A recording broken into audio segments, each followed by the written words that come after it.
누가복음 19장 1절에서 10절 같이 우리 한 목소리로 합독하도록 하겠습니다. 예수께서 여리고로 들어가 지나가시더라. 삭개오라 이름하는 자가 있으니 세리장이요 또한 부자라.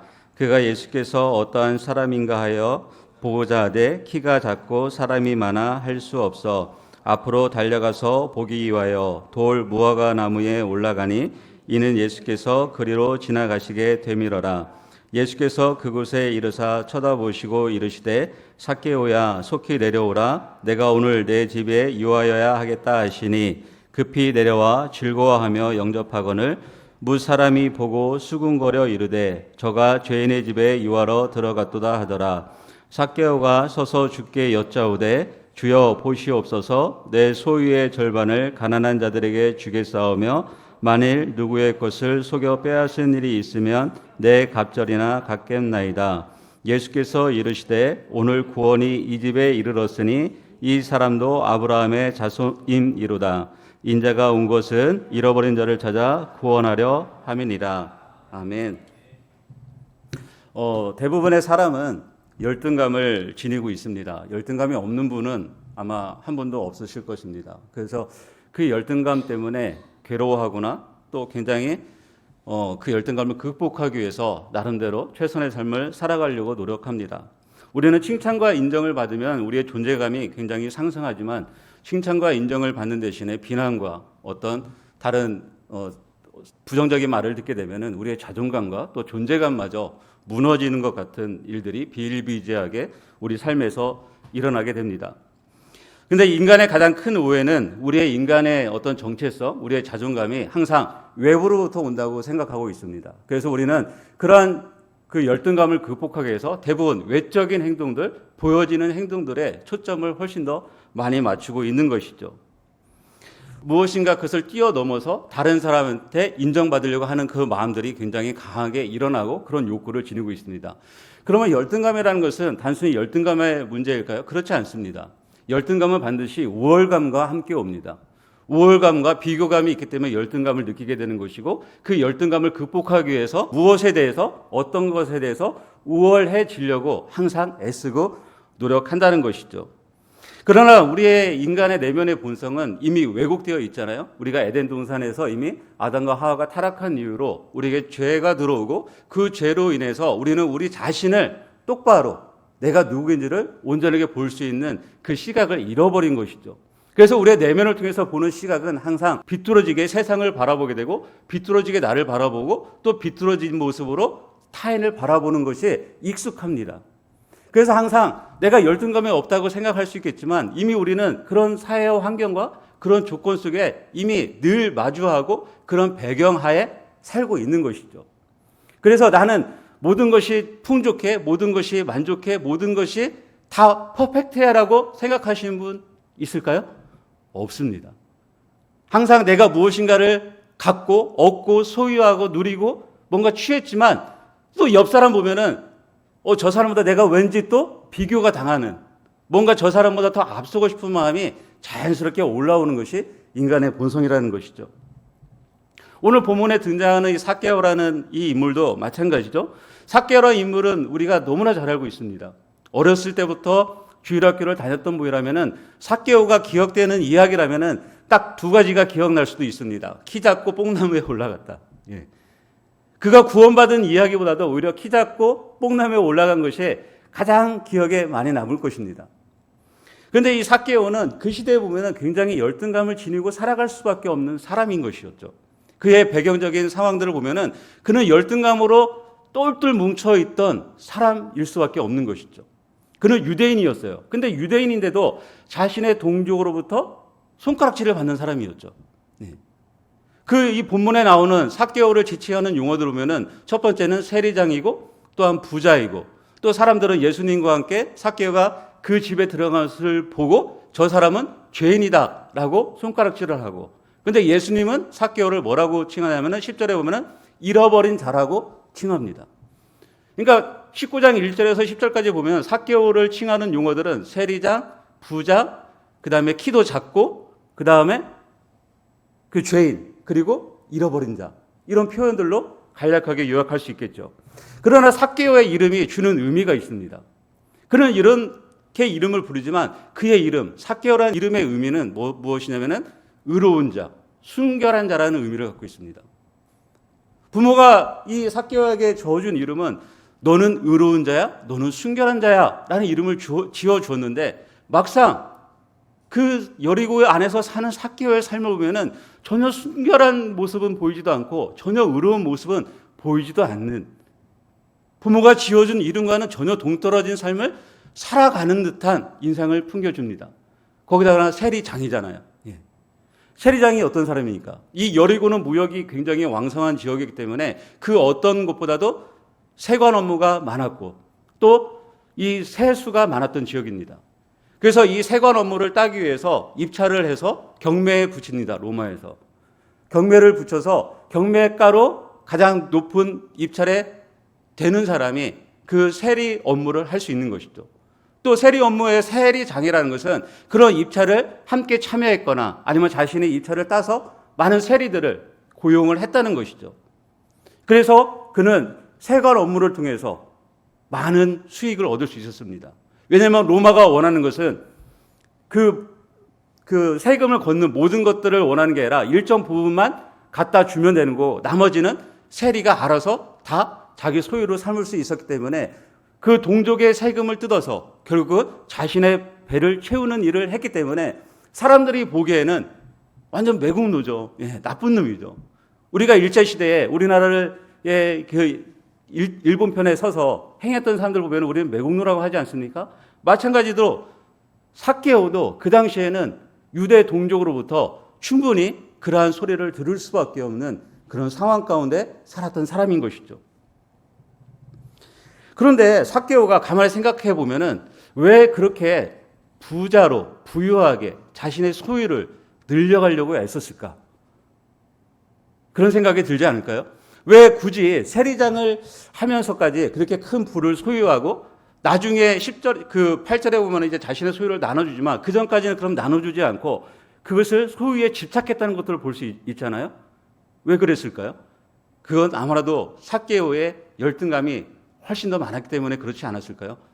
그 열등감을 극복할 수 있는 방법은 남들한테 과시할 수 있는, 뭔가 보여줄 수 있는 그 소유에 대한 집착이 삭개오로 하여금 부자로 만드는 힘이 되지 않았을까, 그렇게 저는 생각을 합니다. 더군다나 키가 작았잖아요. 우리나라 요즘 이제 초등학생, 중고등학생만 돼도 키가 170, 175, 180 되기 때문에 크지만 여전히 예전에는 키가 작으면은 맨 뒤에잖아요. 그리고 놀림을 받잖아요. 그러면 이 당시에 삭개오가 키가 작았다면은 얼마나 그 환경 가운데서 사람들로부터 놀림을 많이 받았을까요? 그렇기 때문에 그는 그 열등감을 넘어서 뭔가 자신의 정체성을 드러나기 위한 한 방편으로 그는 바로 부를 소유하는 것에 집착했다고 볼 수 있는 것이죠. 오늘날도 동일하지 않습니까? 밤낮 일하면서 날을 새면서 자신의 가치를 일로서 증명하고 자신의 성과로 증명하고 더 많이 더 크게 더 시간을 나누어서 더 소유하고 더 높이 올라가고 더 많이 가지고 더 많이 누리고 더 많이 다니고 내가 아는 관계를 더 많이 맺히는 걸로 인해서 내가 갖고 있는 열등감을 극복하려고 밤낮 없이 노력하지 않습니까? 그래서 사람들이 사람과 대면해서 만나는 일보다는 어디에 점점 숨어 들어와서 그 일들을 나의 우월감을 보여주고 싶어 하냐면은 가상공간, SNS를 통해서 자꾸 나를 보여주려고 하는 거예요. 그래서 내가 그렇지 않은데도 그런 듯한 모습들을 SNS에 올리고 글을 올리고 사진을 올려서 사람들이 거기에 좋아요를 많이 누르면은 왠지 내 존재 자체가 굉장히 높아지는 것처럼 여겨집니다. 근데 그렇게 한다고 해서 과연 열등감이 극복될까요? 극복될 수 없는 것이죠. 그것은 한계가 있는 겁니다. 그 안에서 내가 열등감을 극복해서 우월감을 갖는 그 순간 나는 그 SNS라는 그 상황에 묶여버리게 되는 것이죠. 탈출하지 못하는 거예요. 계속 더 뭔가를 더 해야 되고 뭔가 더 시도해야 되고 더 멋진 것을 보여줘야 되고 더 자극적인 것들을 올려야 되고 더 감성적인 것들을 끌어내야 되는 그런 일들을 끊임없이 해야 되는 것이죠. 그런 측면에서 볼 때 우월감으로 열등감을 극복한다는 것은 있을 수가 없는 것이죠. 우리가 심리학적으로는 얼마든지 이렇게 이야기합니다. 당신이 이런 열등감이 있기 때문에 이런 열등감을 극복하기 위해서는 당신은 이렇게 하시면 됩니다. 라고 얼마든지 심리학적 조언을 받을 수 있습니다. 그래서 실제적으로 열등감을 극복한 사례들을 우리는 종종 볼 수 있습니다. 나의 그 한계를 넘어서 갖고 있는 핸디캡을 넘어서 그것들을 넘어서 무엇인가 이룬 사람들을 우리는 여러 사례들을 많이 볼 수 있습니다. 그렇지만 정말로 그 안에 열등감이 사라졌을까요? 그 한계를 넘어서 무엇인가를 이루고 무엇인가를 성취하고 어딘가에 높이 올라갔는데 그렇다면은 그 열등감이 사라져서 나는 정말 자유인이야. 나는 날마다 자유인처럼 행복해. 라고 고백하면서 살아가는 사람이 과연 얼마나 될까요? 그렇지 않기 때문에 사람들은 더 많이, 더 크게, 그리고 더 누려라. 라고 계속적으로 자극적인 광고에 우리는 귀 기울여야 되고 무엇인가 계속 구입하고 소유하고 거기에 쓰고 거기에 시간을 보내고 있는 것이죠. 삭개오도 아마 그런 측면에 있어서 자신의 열등감을 우월감으로 표현하고자 바로 세리로서의 역할을 충실히 했고 그만큼 또 소유와 부를 이뤘다고 볼 수 있습니다. 그런데 여기에서 예수님이 10절에서 이런 말씀을 합니다. 인자가 온 것은 잃어버린 자를 찾아 구원하려 함이니라. 이런 말씀을 합니다. 예수님은 그렇게 사는 사람들 모두를 무엇이라고 표현하냐면 잃어버린 자라고 표현합니다. 잃어버린 자. 예. 잃어버리란 말은 그 사람에게 있는 모든 것이 하나님 보시기에는 하나도 가치 없는 것처럼 보여진다는 것이죠. 그 사람이 구원받지 않은 인상에서 그 사람이 소유한 모든 것들은 하나님이 보시기에는 아무 쓸모없는 가치 없는 것들에 바로 불과하다고 바로 주님은 말씀하고 있는 것입니다. 그것들을 바로 잃어버린 자라고 이야기하고 있는 것이죠. 아무리 높은 지위를 가지고 사회적인 지위와 공로로 인해 사람들의 어떤 높은 그 추앙을 받고 있는다 할지라도 영혼의 안식 없이 자신의 욕구와 자기 성취가 전부인 자는 모두가 잃어버린 자인 것입니다. 예수님의 눈에는 그 모든 사람이 다 잃어버린 자인 것이죠. 그에게 있는 무엇이든 하나님에게 있어서는 아무런 가치가 없다는 것입니다. 이렇게 우월감으로 자신의 열등감을 극복하며 살고 있던 삭개오에게 한 가지 굉장히 굿뉴스, 복음이 바로 들려오는 것이죠. 여리고에 예수님이 지나가신다. 그렇지 않아도 예수님이 어떤 분이신가 굉장히 궁금해하고 있었는데 그 예수님이 마침 자기가 사는 그 동네에 지나가는 것입니다. 소문만 들었던 그 예수님이 자기의 있는 곳에 지나간다고 하니까 얼마나 마음이 들떴겠습니까? 얼마 전에 16일 날 프랑스 파리에서 프랑스 공연장 돔드 파리에서 4,600명의 자리에 한 사람이 떴습니다.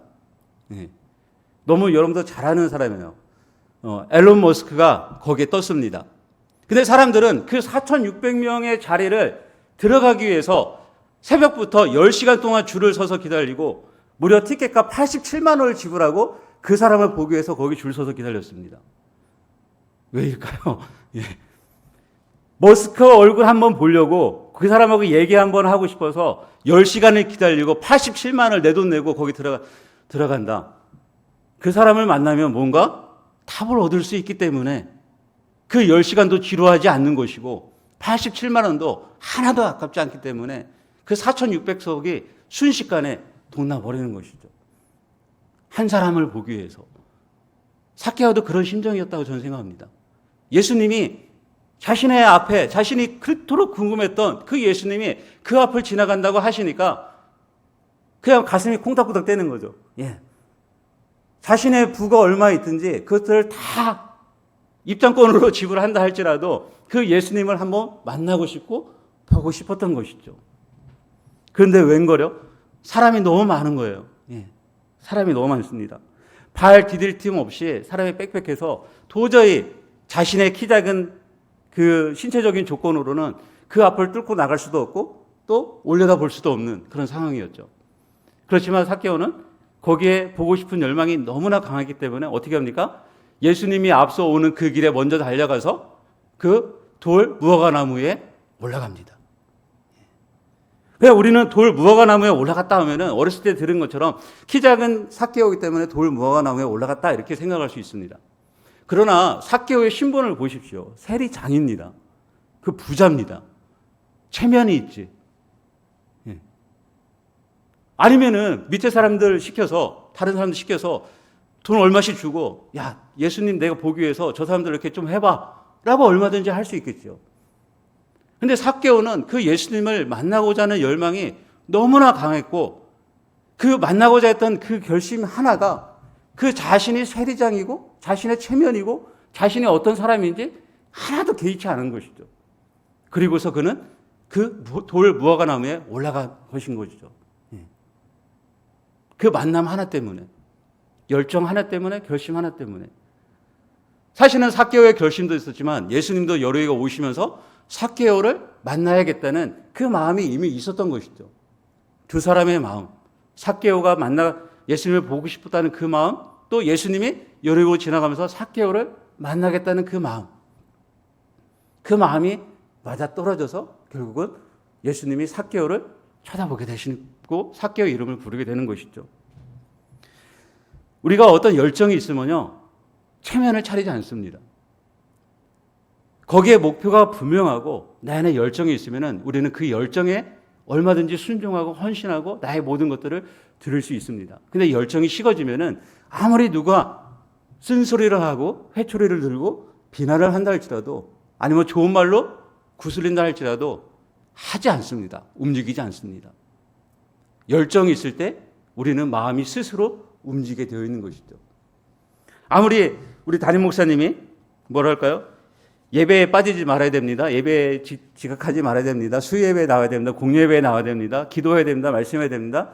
아무리 설교 시간에 아니면 매번 강조하고 또 강조하셔도 우리 안에 열정이 식어지면은 그건 한 귀로 들어왔다 한 귀로 나가는 것이죠. 삭개오와 같은 그 열정, 내가 예수님을 한번 보기 위해서는 나의 체면과 나의 모든 것들이 어떠한다 할지라도 사람들로부터 또 다른 손가락질을 받는다 할지라도 나는 그것에 상관없어. 나는 예수님은 좋게, 나는 예수님은 봐야 돼. 그런 마음이면은 올라가는 것이죠. 우리가 열정이 있으면 누가 하지 않아도 하는 것이죠. 청소시키지 않아도 하는 것이죠. 화장실 청소 더러우면은 누가 해야 돼?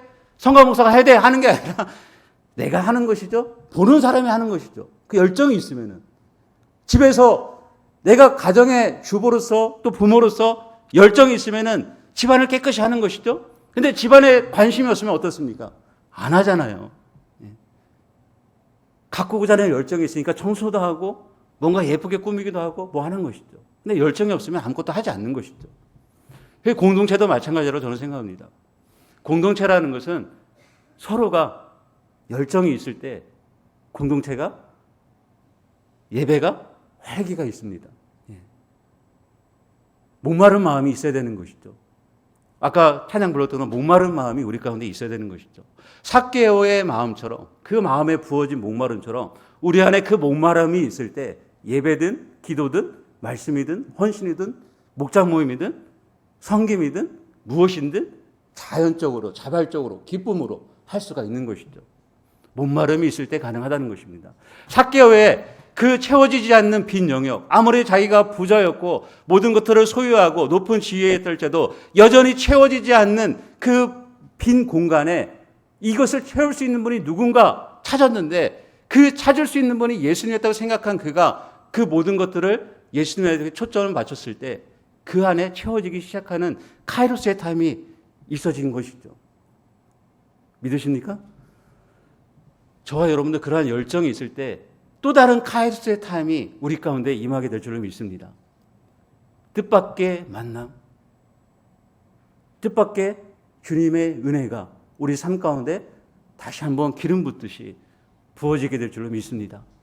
그런 목마른 마음들, 주님을 향한 열정들이 우리 생수 공동체 한 사람 한 사람에게 다시 한번 일어나기를 주님으로 축원합니다. 아멘. 그런 이 목마름에 올라간 삭개오를 예수님이 지나가시다가 이제 보시죠. 근데 예수님이 지나가시다가 그냥 지나쳐 갈 수 있는데 지나가시다가 서서 거기를 쳐다보시고 무엇입니까? 이름을 부릅니다. 그냥 정확한 이름을 부릅니다. 삭개오야 라고 부릅니다. 예수님이 삭개오의 이름을 어떻게 알았을까요? 아무런 설명이 안 되기 때문에 우리는 알 수 없습니다. 그런데 그 체면을 무시하고 돌 무화과나무에 올라간 삭개오의 이름을 예수님은 지나가시다가 서서 보시고 삭개오야라고 정확하게 이야기하십니다. 그러면 그걸 들은 삭개오는 얼마나 놀랐을까요? 키 작은 삭개오가 거기서 안 떨어진 게 다행입니다. 놀라서 안 떨어진 게 다행인 것이죠. 얼마나 놀랐을까요? 평소에는 저 사람 죄인이야. 저 사람 세리야. 저 사람 우리 고열 빨아먹는 사람이야. 저 사람 못된 사람이야. 그렇게 얘기하는데 예수님이 쳐다보시면서 삭개오야 했을 때 그 마음 가운데 어떤 마음이 들었을까요? 부모님이 붙여준 그 이름 삭개오라고 들린 게 아니라 너는 순결한 자야, 너는 의로운 자야. 그렇게 들려지지 않았을까요? 너의 정체성은 순결한 자야. 너의 정체성은 의로운 자야. 그 만남이 그 이름을 불러줌으로 해서 삭개오의 훼손된 정체성, 내면에 공허했던 그 10년 가운데 그 내면이 채워지고 그 정체성이 회복되어지는 것이죠. 아멘. 그 주님이 그 이름을 불러줬을 때 그 본연의 그 존재의 그 모습이 삭개오로서의 모습, 인간 그 자체로서의 모습이 회복되는 것이죠. 여러분들 그렇지 않아요? 누구누구 엄마야라고 이름 불리기보다는 누군가가 내 이름을 불러줬을 때 가슴에 설레지 않습니까? 누군가가 지나가는데 내 이름을 불러줬을 때 반갑지 않습니까? 지난주 주일에 엊그저께 1부 예배 이제 2부 예배 드리러 오는데 1층에서 지나가는데 이대성 목사님 하고 누가 이렇게 소리치더라고요. 보니까 전에 같이 함께 있었던 그 이기중 목사님의 사모님이 저를 부르는 소리였어요. 그 저를 부르는 그 소리가 얼마나 반갑든지 이처럼 누군가가 내 이름을 기억하고 불러준다는 것은 내 정체성이 그 안에 있기 때문에 반가운 것이고 기쁜 것이죠. 그래서 가능하면 여러분들 그냥 이 권사님 하지 말고 누구누구 이름 불러서 권사님 하면은 훨씬 더 좋을 것 같아요. 누구 아무개 권사님 하는 것보다는 이름을 불러서 권사님 하면은 오히려 그 이름에 대한 정체성 또 그 이름에 새겨진 내가 누구인지를 더 잘 기억할 수 있을 것 같습니다. 한번 해보시기 바랍니다. 그래서 삭개오야 내려오라. 속히 내려오라. 내가 오늘 너희 집에 유하야겠다. 예수님이 말씀하시죠. 삭개오가 어떻게 했습니까? 정말로 속히 내려옵니다. 속히 내려오는데 그냥 속히 내려온 뿐만 아니라 기쁘게 내려와서 즐겁게 예수님을 맞아들입니다. 자신의 내면의 정체성이 회복되고 그 예수님과의 만남을 해서 무엇인가 답을 얻은 그 삭개오는 이제는 그 안에 내면에 있는 정말 생수같이 솟아나는 진정한 기쁨, 세상이 주는 어떤 단순한 일시의 기쁨이 아닌 그 내면의 깊은 곳으로부터 오는 그 기쁨이 솟아나는 것이죠. 그래서 즐겁게 예수님을 영접하는 것이죠. 우리 안에 그 내면의 기쁨이 있으면은 얼마든지 다른 사람을 포용할 수 있지 않습니까? 내가 내 안에 즐거움이 있고 기쁨이 있고 희락이 있으면은 포용할 수 있는 마음이 커집니다. 근데 내 안에 쓴뿌리가 있고 상처가 많고 아픔이 많고 열등감이 많으면은 내 스페이스가 내 가슴이 작아지는 거예요. 그래서 누가 어떤 말만 하면은 분노와 짜증과 그것이 오히려 상처로 다가오게 되는 것이죠. 그러나 내 안에 내면에 있는 기쁨이 넘쳐 흐르면은 그 상대방이 어떤 말을 한다 할지라도 내가 그것들을 기쁘게 또 소화해낼 수 있는 그것들에 대해서 정직하게 반응하되 그 사람의 상처 주지 않고 반응할 수 있는 성숙한 반응을 우리가 할 수 있다는 것입니다. 내면의 기쁨이 있을 때. 그 내면의 기쁨은 삭개오처럼 그것이 내 정체성이 회복되었을 때, 내 존재감이 회복되었을 때, 그러면 다른 사람이 어떤 말을 한다 할지라도 그 내면의 공격 내면으로부터 상처받지 않는 것이죠. 왜냐하면 이 뒤에 보면은 그 집에 들어갔을 때 여전히 사람들은 예수님하고 삭개오를 공격합니다. 예수님이 죄인의 집에 들어가서 저 사람은 죄인의 집이야 라고 여전히 공격합니다. 그러나 삭개오는 거기에 신경 쓰지 않고 예수님도 신경 쓰지 않습니다. 그 누구도 거기에 신경 쓸 이유가 없는 것이죠. 우리가 예수 믿는다고 해서 세상 사람들의 비난에 신경 씁니까? 왜 굳이 우리가 신경 써야 될까요? 쓸 필요가 없습니다, 여러분들. 누가 그러더라고요. 신천지가 막 날뛴다고. 날뛰어봤자 우리보다 큽니까? 아무것도 아닙니다. 그 사람들 크다고 여길 필요가 없는 겁니다. 다윗과 같이 너 골리앗이야? 나는 만군의 하나님이 뒤에 있어. 라는 배짱이 있어야 되는 것이죠. 그런 내면에 든든함이 있으면 흔들리지 않는 것이죠. 우리 안에 그런 내면의 든든함이 있기를 예수님으로 축원합니다. 흔들리지 않는 내면의 든든함은 그 예수님을 만나고 그 기쁨이 내 안에 생수처럼 솟아오를 때 반드시 그렇게 회복되어질 줄로 믿습니다. 그리고 들어가서 예수님과 어떤 이야기를 나누었는지는 우리는 전혀 알 수 없습니다. 성경에서 이야기해 주지 않습니다. 그러나 그 안에서 들어가서 삭개오가 한 행동은 서서 예수님께 고백합니다.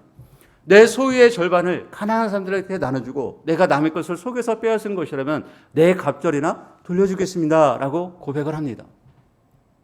예수님이 시켰을까요? 시키지 않았습니다. 들어가서 그가 단순히 한 행동은 바로 예수님 앞에 참된 고백을 하는 것이죠. 근데 여기서 나눠줄 때 보면은 가난한 사람들한테 나눠준다라는 표현을 씁니다. 그리고 내가 착취하고 거짓말을 한 것으로 내가 소유한 것들은 내 갑절이나 보상해서 나눠준다고 표현을 합니다. 엊그저께인가 아주 센세이션한 기사를 하나 봤습니다.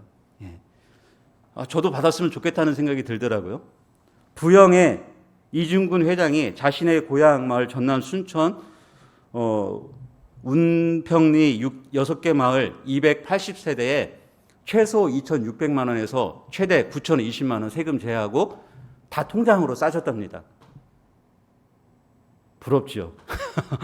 아무 조건 없이 자신의 고향이기 때문에 그 부영 회장이 자신의 그 중학교 동창들한테는 최대 1억까지 이렇게 통장으로 입금을 시켜줬다고 그럽니다. 280세대.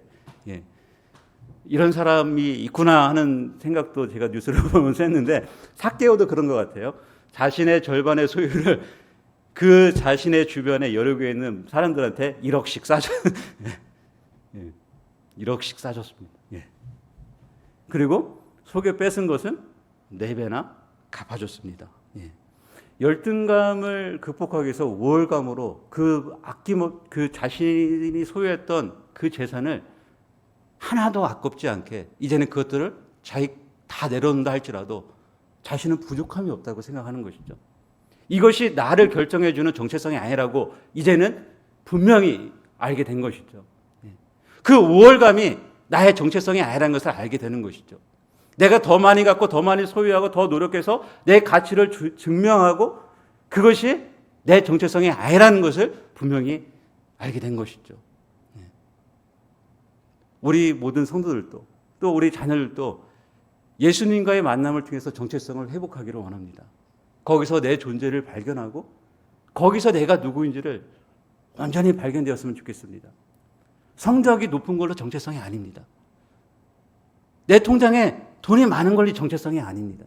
내가 키가 큰 것, 날씬한 것, 몸매가 좋은 것, 얼굴이 이쁜 것, 미모가 출출한 것, 근육이 많은 것, 그것이 내 정체성이 될 수 없는 것이죠. 또 다른 이쁜 여성을 보면은 다른 사람을 보면 또 비교돼서 더 열심히 갖고 와야지, 더 열심히 피부가 가야지. 분명히 그럽니다. 거기에서 정체성 찾지 마시기 바랍니다. 통장 잔고에서 10억인데 저 사람 보면 아파트 어느 날 10억 올랐대. 나 20억 늘려야겠어. 거기서 정체성 찾지 마시기 바랍니다. 매일매일 주님이 주시는 일용할 양식, 말씀 안에서 내 정체성, 내가 누구인지를 발견하시기 바랍니다. 그걸로 충분한 줄로 믿습니다. 이스라엘 백성이 광야를 살아가면서도 부족함이 없지 않았습니까? 의복이 해지지 않고 신발이 해지지 않고 그들은 40년을 그럼에도 살았습니다. 목사님이 주일에 말씀하신 것처럼 솔로몬의 영광도 드레핀 그 꽃 한 송이만도 못한 것이죠. 근데 우리는 자꾸 거기에 나의 정체성을 둘려하고 나의 존재를 둘려하고 거기서 인정받고 칭찬받고 하려고 한다는 것이죠. 이제는 그런 노력들을 우리는 멈췄으면 좋겠습니다.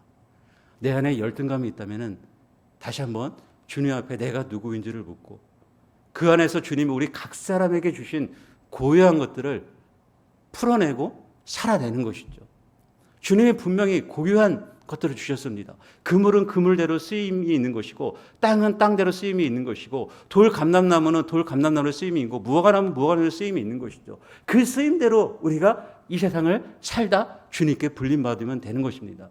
주님이 우리를 부르셨을 때 천국에서 너는 왜 이것밖에 못했냐고 절대 말씀하지 않습니다. 너는 왜 통장 잔고에 10억도 안 남겨놓고 왔느냐 그렇게 말씀하지 않습니다. 너는 왜 키가 180도 안 돼서 왔느냐 그렇게 하시지 않습니다. 너는 왜 몸무게가 50 미만에 대해서도 하지 않았느냐 그렇게 말씀하시지 않아요. 내가 너에게 태초 전부터 준 네 존재 자체대로 네가 어떻게 살아왔느냐에 대해서 예수님이 우리한테 반드시 물으실 것입니다. 따라서 우리 존재 있는 그대로 말씀하여서 내가 누구인지를 발견하고 주님과의 만남이 더 깊어진다면 그 안에서 우리는 자발적으로 또 기뻐하며 하나님 앞에 우리 인생을 드리게 될 줄로 믿습니다. 그리고 우리의 것들을 통해서 타인에게도 그 존재가 누구인지를 알려주는 역할로 우리가 복의 통로로 쓰임받게 될 줄로 믿습니다. 저는 우리 공동체의 한 사람 한 사람들 또 생수 공동체가 그렇게 쓰임받기를 원합니다. 우리 한 사람이 분명한 하나님의 자녀로 서 있고 또 우리 공동체가 하나님이 기뻐하는 공동체로 서 있음을 통해서 이 지역과 나라와 열방과 민족 가운데 정말로 생수의 강물을 창일하게 흘려보내며 또 복음의 유업을 흘려보내는 그런 공동체가 되기를 주님의 이름으로 축원하고 우리 성도들 가정도 그러한 믿음의 유산이 대를 이어서 이어져 가기를 주님의 이름으로 축원합니다. 아멘.